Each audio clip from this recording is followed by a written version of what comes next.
Ona görə dinlə tanış olursan, gelirsən böyük bir arifin yanına, gelirsən böyük bir arifdir, irfan sahibidir.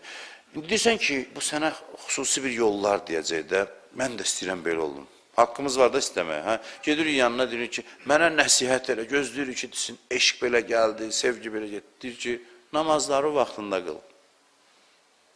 Deyirsən, onu bilirəm də, mənə o dərin söhbətlər elə, qorxulu söhbətlər elə, filan elə.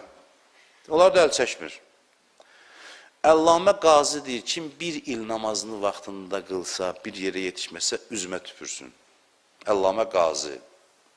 Bir il sübh, zöhr, əsr namazlarını azan vaxtında qılsa, bircə il. Ayətullah Behçət şərh eləyir, deyir ki, diqqətsiz də olsa. Bu bir il deyir ki, namazını vaxtında qılsa, bir yerə yetişməsə, mənə lənət oxusun, mənim üzümə tüpürsün.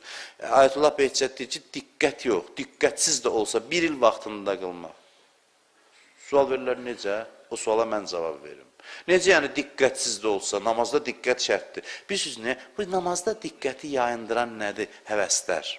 Sən bir il nizamlı namaz qılsan vaxtında, sənin nə xeyli həvəslərin zəifləyəcək də, çünki sən namazda hər dəfə mübarizə aparacaqsan axı özündən. Gah yuxunla, gah şirin söhbətlə, namazın hər azan bir şeydən qoparacaq da səni. Sən bir il hər dəfə namaz vaxtı, hər hansı bir həvəsünlə mübarizə aparacaqsansa, yavaş-yavaş sənin fikrin də düzələcək. Yavaş-yavaş görürsən, namazda hüzur-u qəlb də yaranır.